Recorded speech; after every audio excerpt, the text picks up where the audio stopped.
Chapman. I'm a general cardiologist with the practice. What that means is I take care of all issues. I take care of men, women, all sorts of issues. Valves primarily are my thing that I like to deal with, and then I do a lot of imaging of the heart. So I do a lot of stress testing, and I do CT scanning and echocardiograms, which are ultrasounds of the heart. So I'm kind of a jack of all trades when it comes to the heart. Our practice has 15 cardiologists in it. I know many of you probably already know that. Lots of different subspecialists, people who deal with just the electrical system, folks that deal with plumbing, put stents in and things like that. But we're all trying to do our part as far as get community talks going, so I appreciate you being here. Today I wanted to talk about vaping. This wasn't, if you had asked me 6 months ago if this was anything that I really knew a lot about, I would have said, no, what's vaping all about? But on my, in my free time, we'll say, I am on a committee called the Advocacy Committee through the American Heart Association, and that takes me down to UW-Madison 4 times a year, where we talk about hot topics that are affecting the community, and we lobby the representatives, the Congress people, the senators, to try to get laws and bills passed to hopefully better the health of our community, with obviously a heart focus. And a year ago, nobody would have even bothered talking about vaping, but within the last 6 months, this has just exploded as a hot topic. Every single day in our news feeds, we're getting stuff about vaping. I just grabbed my main journal that I read, my cardiac journal with all the new state-of-the-art research trials, and vaping e-cigarettes is one of the top studies in there. I mean, it's becoming ever more important, and I know you're going to learn a lot today. I was extremely shocked when I heard, oh, who's calling me today? I should know what I'm doing right now. Extremely shocked when I went down to Madison in February and heard about this whole new epidemic. And I came back home, and the first thing I did was I talked to my kids. So my other part-time job is I'm a mom. I have 3 boys, ages 8, 10, and 12. One going into middle school next year, and I was petrified when I got home. I asked him a million questions. He was like, Mom, what? He's still in the elementary range, so he isn't quite yet exposed to it. But next year is going to be a whole different story for him. So super important topic, and without further ado, I'll just keep moving forward here. So I want to explain what vaping actually is, because I really didn't have a concept of it, again, in February. I really didn't know what vaping, what it was all about. So first point to take home is this is an inhaled aerosol is what it is. It is not water vapor. So this notion that you're just taking this totally benign, it's just water, Mom. No, it's not just water. It's an aerosol, and what's in that aerosol I'll talk a bit more about. But it's not benign. So these little devices, they come in all different sizes, but some of them are even smaller than this. They're all battery powered, so they got a little on button.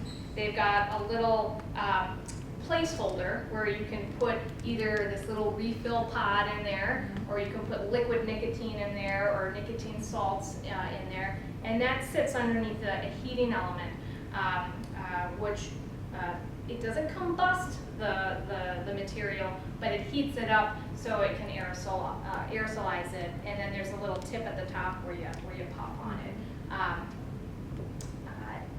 You can put a lot of things in these little pods. I learned you can even put marijuana in these pods. So, kids will ever be, ingenious and figure out all sorts of things to smoke. So these pods or these devices are used for drugs as well. The Juul. If you've not heard of the Juul yet, that's Juul. 72% of the market. So they really have captured the market well with these vaping or e-cigarette devices. They're really small. Again, they're just, if you can see this, I got a little USB in the side of my computer where the little sticks that you put in your computer to save files and things. That's the size of these devices. You can hide them in the palm of your hand, okay? They're super easy to hide, which again, the kids love that because they can take them into the classroom. Kids are juuling in the classroom. That's how easy it is to do this. These devices emit very little smoke, unlike some of the older, more bulkier devices. So it's really attractive for the kids because nobody knows they're even doing it.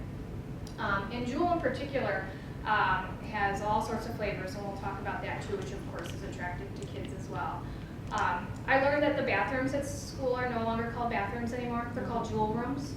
Yeah, the Juul room. So kids are running between classes to get their hit if they don't do it actually in the classroom. So 1 in 5 kids is juuling right now.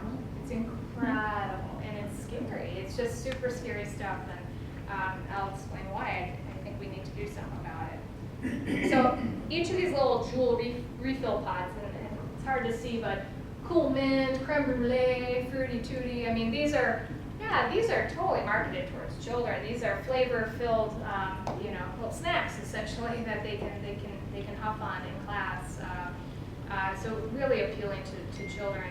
But each of these pods, which is just insane to me, is equal to 20 cigarettes. So they pop in one of these little pods and they puff on it in class all day long. It's like they just smoked a pack of cigarettes, and kids can go through multiple pods a day. 20 cigarettes is the amount of nicotine in these things. So you want to talk about addiction, it's highly addictive for a child, highly addictive. The other chemicals, I mentioned that earlier, but what are these other chemicals in these little refill pods? There's something called diacetyl. It's actually in the flavoring of these little refill pods, and it's been banned for most purposes, except for the fact for these at this point. I'm sorry, I thought I turned it off. You guys were all polite and turned your phones off, and now mine's going on. Diacetyl is linked to something called popcorn lung. So it sounds just as gross as that, where the lungs turn to popcorn, and it's an awful disease. But diacetyl, and it's not. These are not just trace amounts. You should know these are true compounds in these aerosols that are getting in deep inside the lungs. Formaldehyde linked to cancer.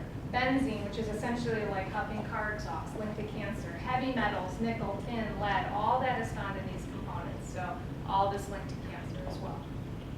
Of course, this all sort of started quickly, so we don't really know yet the aftermath or what the damage this is doing. We can say it's linked to that, but this epidemic really just started in the last 2 years, so it's not like everybody's cropping up with cancer just yet, but let's just wait another 5 to 10 years and see what happens. We are just starting to get some data and literature, especially in the cardiology world, and I'll go over some of that about like true effects of these little devices. So I just wanted to break down a few little organs that are affected, and the brain in particular is super important when we're talking about children and youth. So the brain actually doesn't stop growing until about your age 25. So, and we know a lot about nicotine from the years of smoking and tobacco research that have been done. So we do know that the effects of nicotine on the brain, and nicotine, essentially, it blocks how you make those little connections in the brain called synapses. It alters that, so you stop making those little connections. And nicotine in children has very well been established to cause attention deficit, learning disabilities, impulse control, decision-making problems, mood disorders. Well studied. I mean, that's not just because I don't want people to juul. Nicotine has been shown to do these things. And now that 1 in 5 of our kids is doing this, I can just imagine what our mental health problems are going to be down the road, and our learning disability problems are down the road.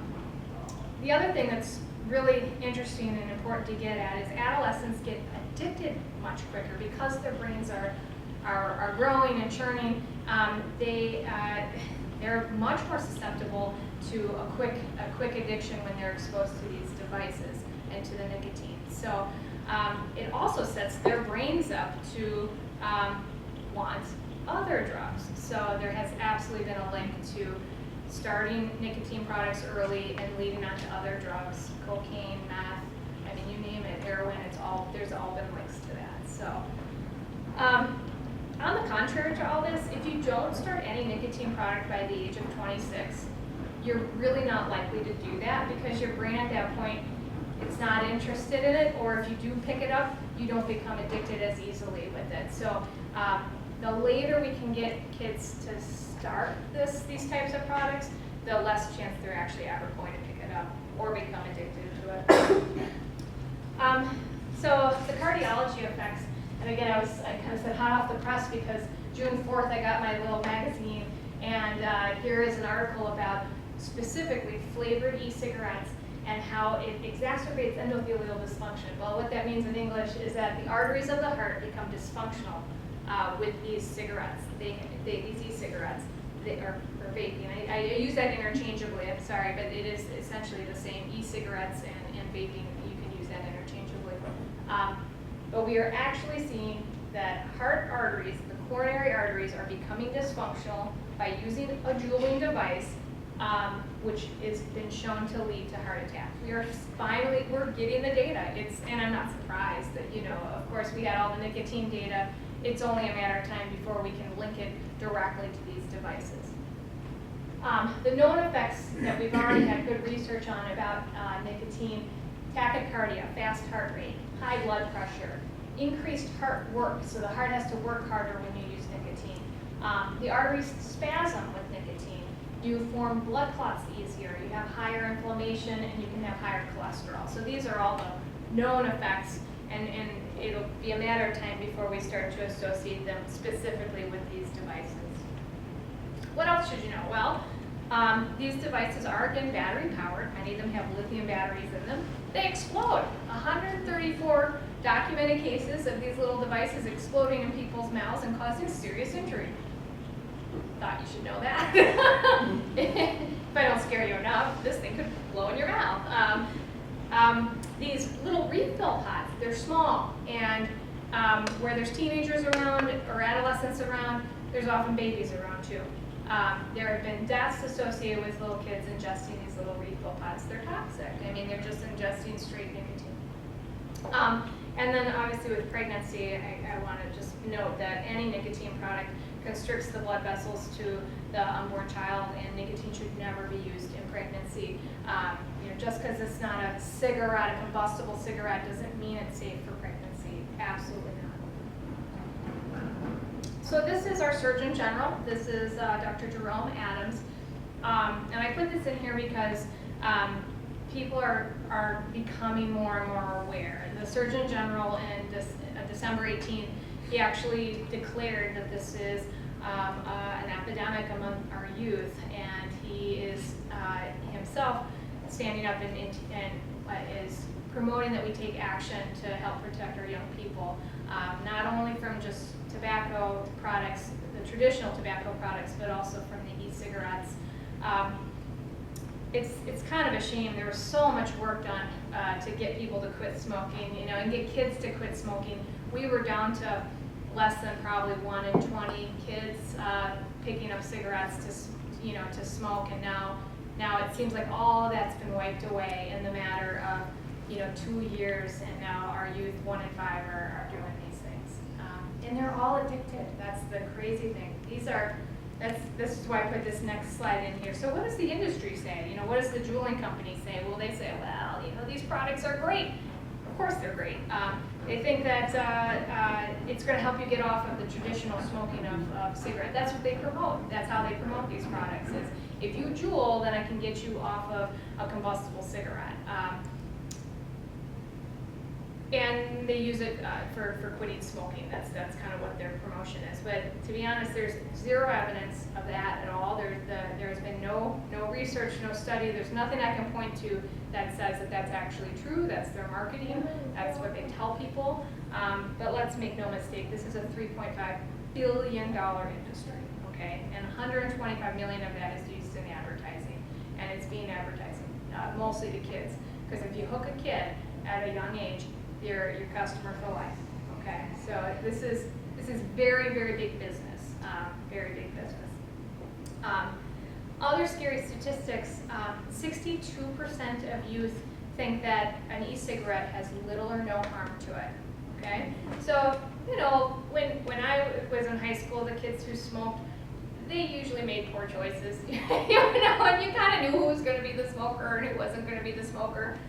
It's not that way anymore. It's the kids in the locker room. It's the jocks. It's the guys on the swim team. It's the girls in cheerleading. It's everybody. It's the smart kids because they don't know. They have no idea that this is actually harmful to them and can lead to so much detrimental problems. And of course, of no surprise, 85% of the youth are going to opt for flavors.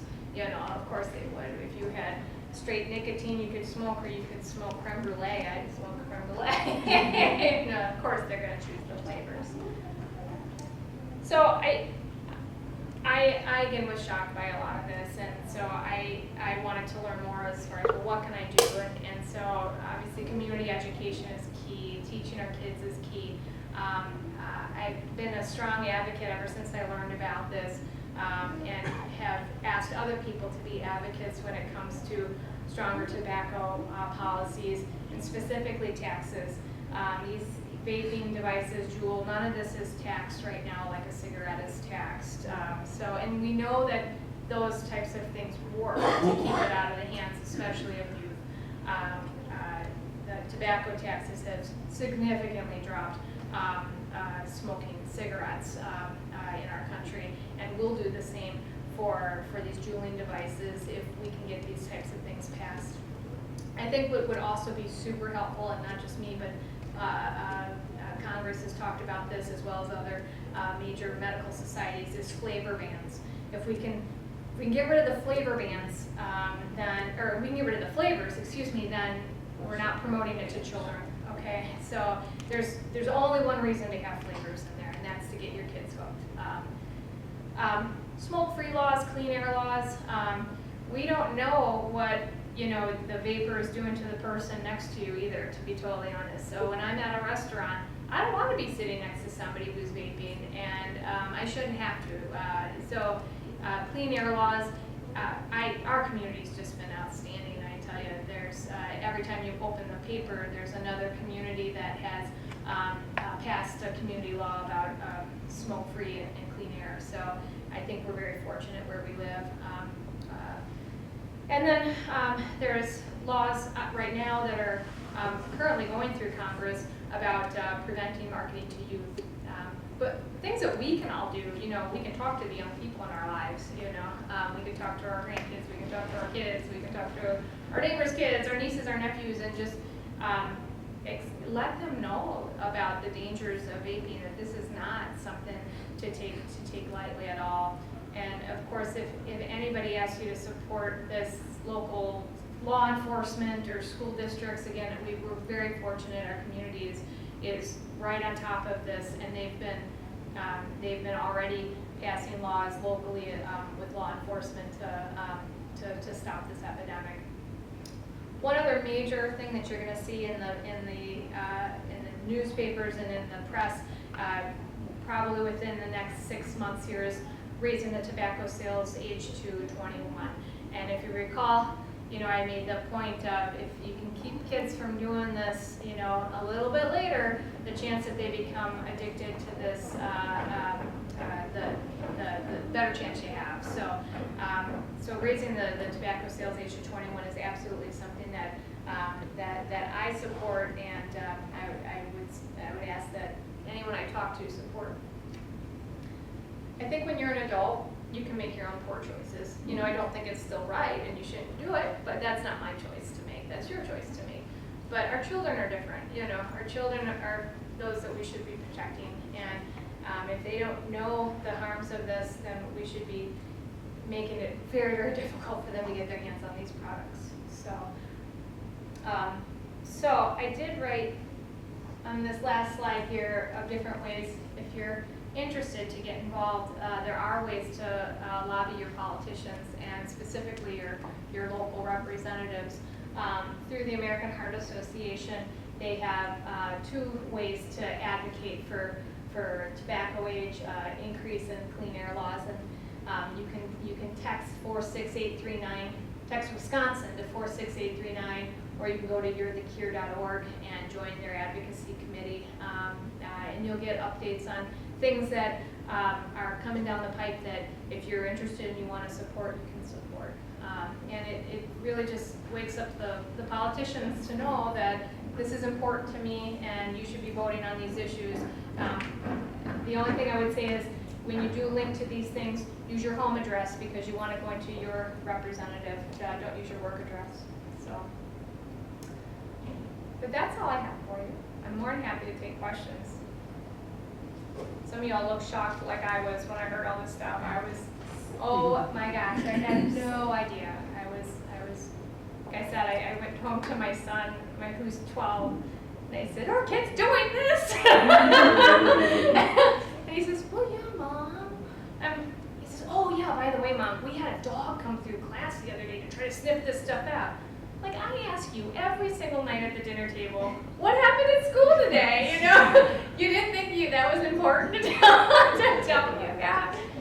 You can't get a 12-year-old to tell you anything. So if getting children who are not of age weaned off, how do you go about doing that?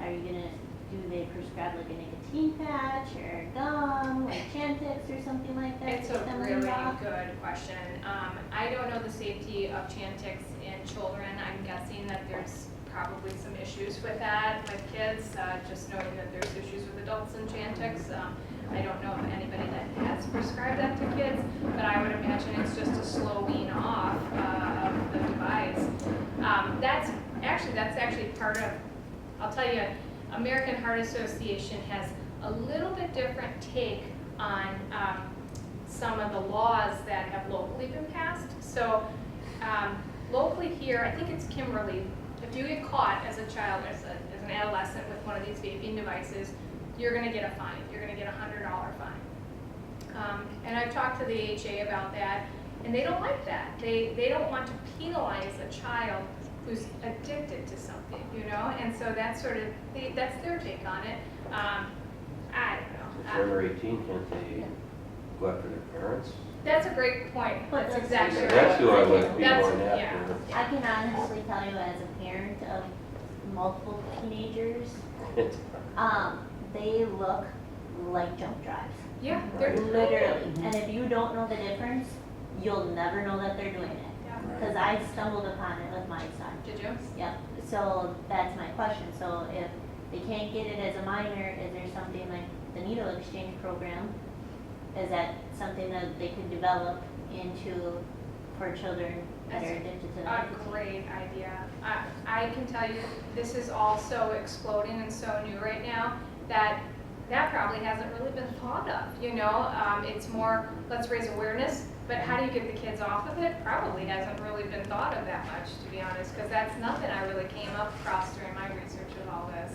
It was all raise awareness and this is bad, don't get them started on it, but there really wasn't a whole lot about, well, okay, they're already on it, now what?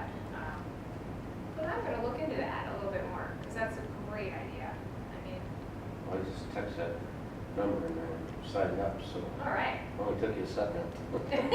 And it sounds like they get in touch with you, the AHA gets in touch with They you. do, yeah, and they'll send you alerts when there's big things coming up, or there's a bill that's on the floor, and call it, and they make it super easy. All you do is click a button, and then an automatic message goes to your representative. So they make it real easy. Yeah. What about somebody who's been addicted to cigarettes for ages Yeah. and then goes to vaping? Use I guess my as a means of quitting, kind of like how they're promoted. like these somebody in items. their 50s. Yep. there are very well-proven therapies to get people to quit. There's probably, I can think of at least a half a dozen strategies of quitting, and none of them include vaping. So I would want to exhaust everything else first before I would ever encourage somebody to vape.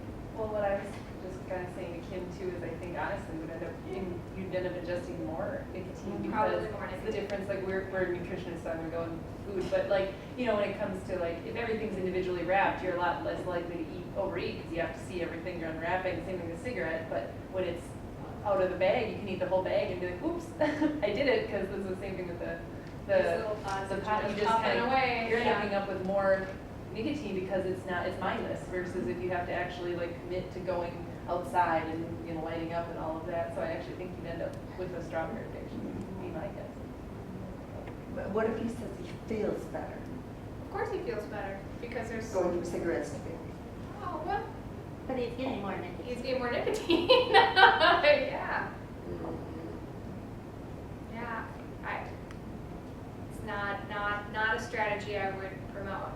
And is there any difference between harmfulness in terms of the flavored versus the, Yeah, I think we are seeing that actually now, because the flavored cigarette, the flavored packs have this diacetyl ingredient in it that the straight like nicotine salts or nicotine liquid doesn't. And so, yeah, the flavors That's are even probably worse. even worse. Yeah, eye-opening, huh? Yeah. Are the young kids able to go into the vape stores and buy this on their own, or is there a? There is a law right now that of 18 in the vape stores, yes.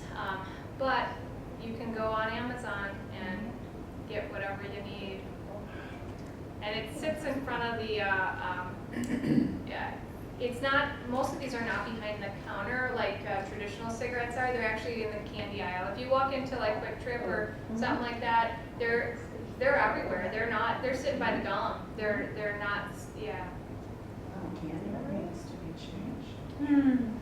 That needs to be behind, like cigarettes are. Absolutely. There's just, right now, there's no laws. And so these are, believe me, hot topics. You walk in the Capitol now and everyone's talking about vaping and how we can change some of these laws. So IDs aren't even checked or anything with a purchase? I'm not sure. Yeah, I know they're just not that. I mean, I've never tried to purchase, but they probably would check my ID. But yeah, I don't, they're supposed to be.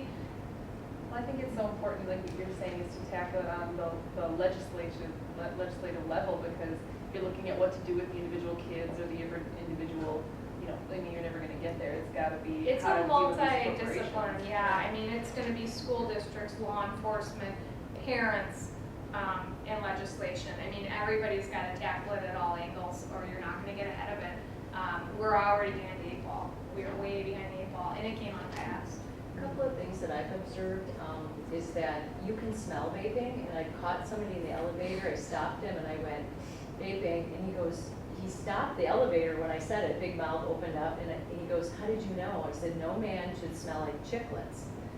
And he goes, I love strawberries, so use your nose. I mean, Oh my no gosh. girl should smell like that, you know, heady kind of, and you're like, and the other thing too is our athletes who are smoking and vaping, they're addicted to the nicotine. It takes the oxygen out of your blood system.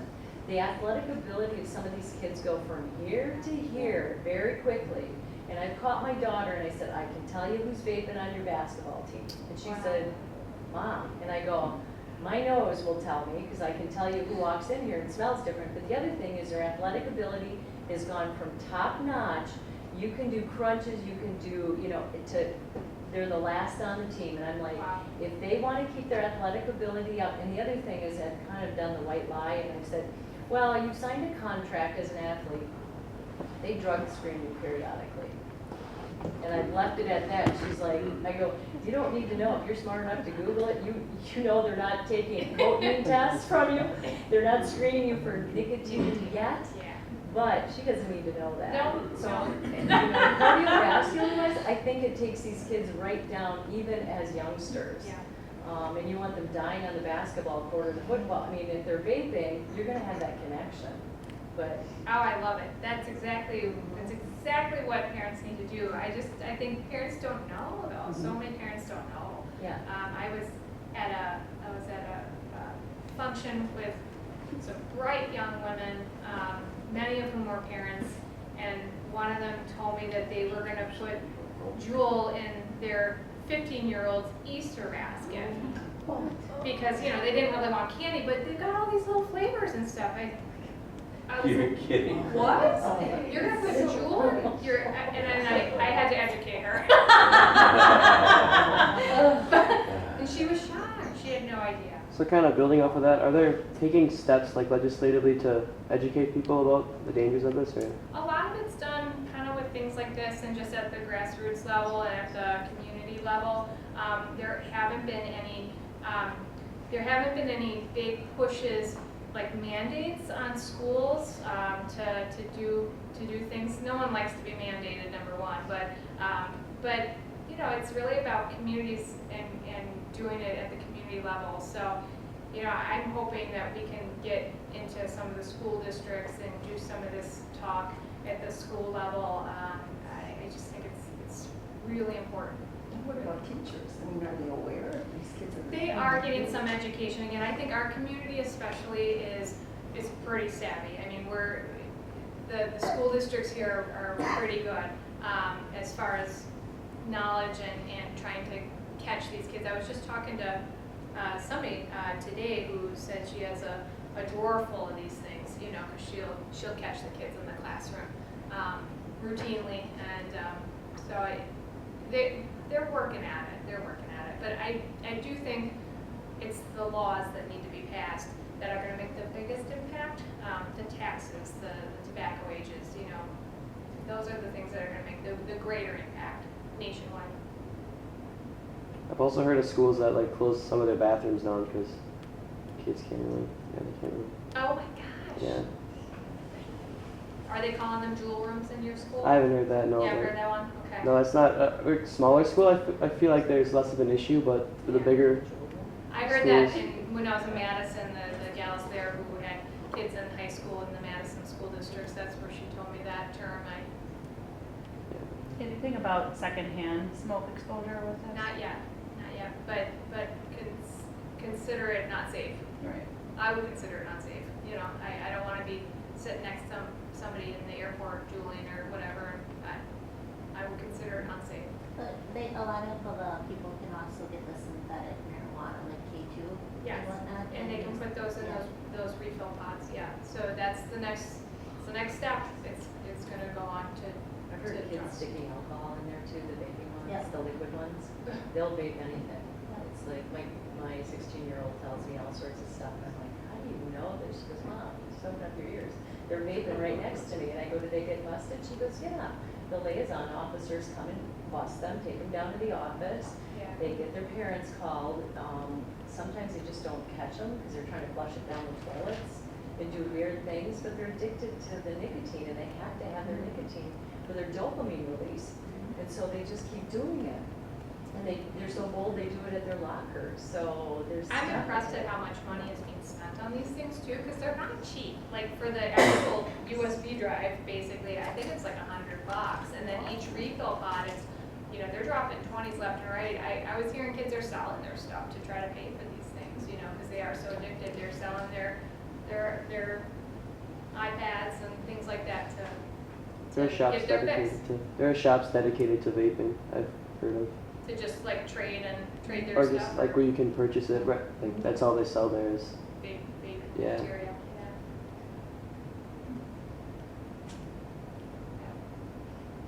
Sorry to be such a downer. That's good It really information, makes you yeah. think though, because you do see a lot of ads. You know, they put the big warning up front that nicotine is addicting, but that disappears in a second. You see the Juul ads on TV quite Well, often. they know they're not really regulated right now, like they know, so they're gonna and they know it's gonna come down on them fairly fast. To get it out of They're the- trying They're gonna get as Yeah. much money and Yeah. as many people addicted as Get as many possible right people, away, yeah, so exactly. that's why it's in the gun aisle and then the cigarettes, they're just They're just waiting for someone to tell them, oh, by the way, we know this is as bad as cigarettes, stop. I would predict within the next couple of months, we're gonna see laws passed. I mean, it's been brought up multiple times, even this week.